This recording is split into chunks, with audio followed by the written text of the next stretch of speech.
Electrónica analógica. Ahora quiero hablar un poco del concepto de retroalimentación. El concepto de utilizar retroalimentación es muy importante y fue desarrollado en los años 1920 en los laboratorios Bell,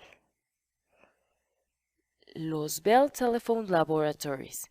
Recuerda que hablamos de esto en los amplificadores operacionales, siendo esta la entrada no inversora. Si este voltaje sube, este también sube. Y el signo negativo es la entrada inversora, así que este voltaje y este se mueven en direcciones opuestas. Y la clave para entender lo que es la retroalimentación es poner atención a esta entrada inversora y a esta no inversora. Empecemos por aquí únicamente aislando la parte del divisor de voltaje de nuestro circuito. Eso se copió acá. Veamos qué sucede si el voltaje de salida asciende. ¿Qué pasa con V- en este caso? ¿En qué dirección va V- en un divisor de voltaje? Va hacia arriba. Esta es una estructura no inversora. Si el voltaje de salida sube, entonces el valor que nos importa, que es V-, también sube. De la misma manera, si el voltaje de salida baja, entonces V- baja. Eso nos queda al aislar solo esta parte. No tenemos inversión ocurriendo aquí alrededor. Ahora vayamos para acá y veamos lo que sucede en esta vía. Si asciende el voltaje de entrada, entonces el voltaje de salida sube. Si luego cambiamos colores para... intentemos esto. Si V- sube, entonces el voltaje de salida baja. Esa es la vía inversora. Hay una inversión en este circuito. Ocurre justo aquí, donde V- va al voltaje de salida. Es ahí donde está la inversión. Ahora déjame armar solo un circuito como ejemplo. Digamos que R1 es igual a R2.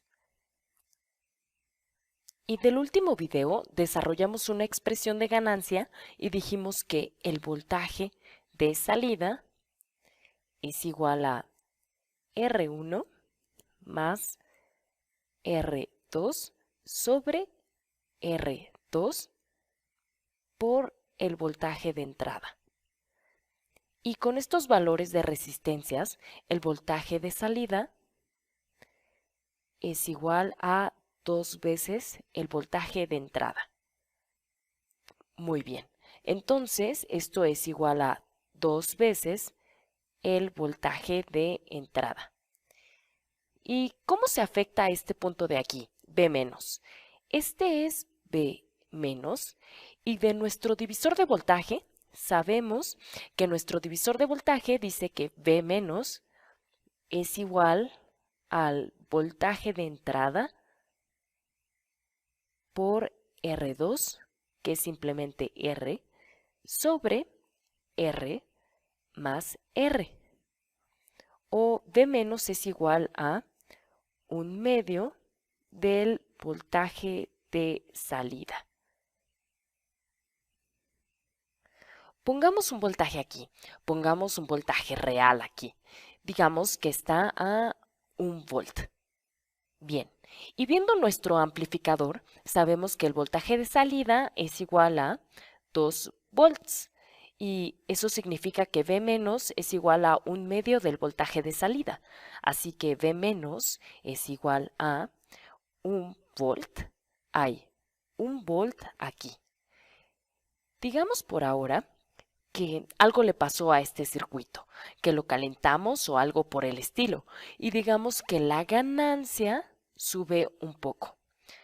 Ahora, lo que esto significa es que este amplificador, que está amplificando esta diferencia de voltaje de aquí, estará un poco elevada para que el voltaje de aquí suba un poco. Utilicemos este color. A sube un poco y esto significa que este voltaje de salida subirá un poco. Y ya hemos decidido, al observar este divisor de voltaje, que si este punto sube, este punto subirá. Subirá a la mitad del total, pero irá hacia arriba. Cuando este voltaje sube, esto significa que este voltaje sube. Y ahora nos encontramos en la entrada inversora del amplificador, y eso significa que cuando el cambio en la entrada inversora sube, eso significa que la salida baja. Y esa es la dirección opuesta del cambio original. Este es el mecanismo de retroalimentación. Cuando A sube, pensamos que el voltaje de salida sube un poco, que significa que este punto sube, que significa que retroalimenta a la entrada inversora y baja nuevamente. Y este balance que ocurre aquí, eso es a lo que llamamos retroalimentación.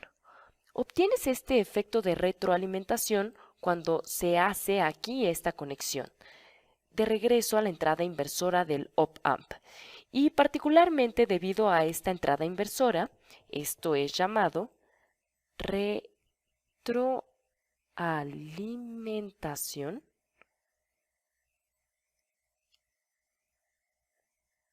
negativa. Este es el mecanismo de retroalimentación, particularmente retroalimentación negativa, y lo que hace por nosotros es darnos una manera de aprovechar y usar esta enorme ganancia que tienen los amplificadores para crear circuitos estables, muy controlados, que dependan de los valores de los componentes que conectamos al amplificador. Esa es la retroalimentación ideal. Es un concepto muy poderoso y es una base de la electrónica analógica.